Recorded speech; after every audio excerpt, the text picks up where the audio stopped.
How's it going, everybody? Welcome back to the channel, and today I'm going to show you guys how to make quick disconnect sway bar links. So stay tuned and let's go ahead and get into the video.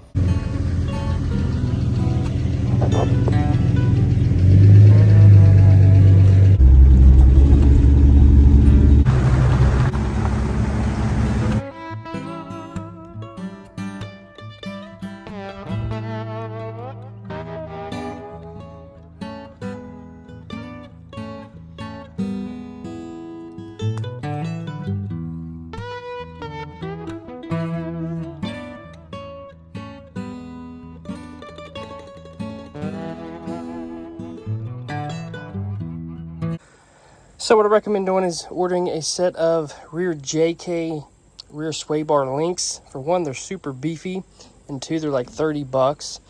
I pulled these out of a junkyard for like 10 bucks.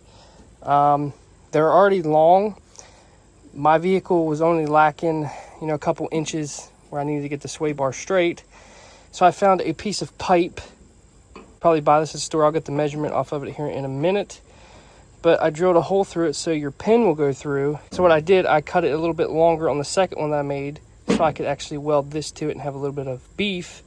And this will actually slide down in here. The pin will go through there, and you just weld this up, and you'll have a quick connect. And you can get, like I said, bushings for these, no problem. I built a couple of these until I got it right. It's super easy, and it only cost me $35. So here's the size of the pipe that I'm using. The pin, there's the measurement on it. I'm gonna go ahead and weld this up, and I'll show you what it looks like, and I'll show you how it works. Basically, this is what you're left with. You get the idea. You take your pin out, and this top piece comes off, and now you have a quick disconnect sway bar link that's a lot more simple than the last ones that I made. These are a little bit more easier to take apart and put back together. But this is the other version that I've made, and I'm putting these on my Jeep, and they work great. I usually unhook them, right before I hit the trail on a flat surface. Your XJ guys, you got to get this U bracket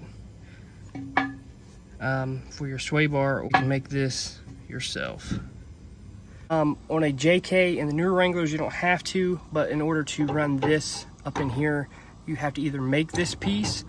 These are like 15 to 20 bucks online, so it's better off just to buy them. But a lot of people have them. That's why I don't really mention them in the video. But as you can see, that's going to go right up in there. So always remember, your quick link's going to go on the bottom.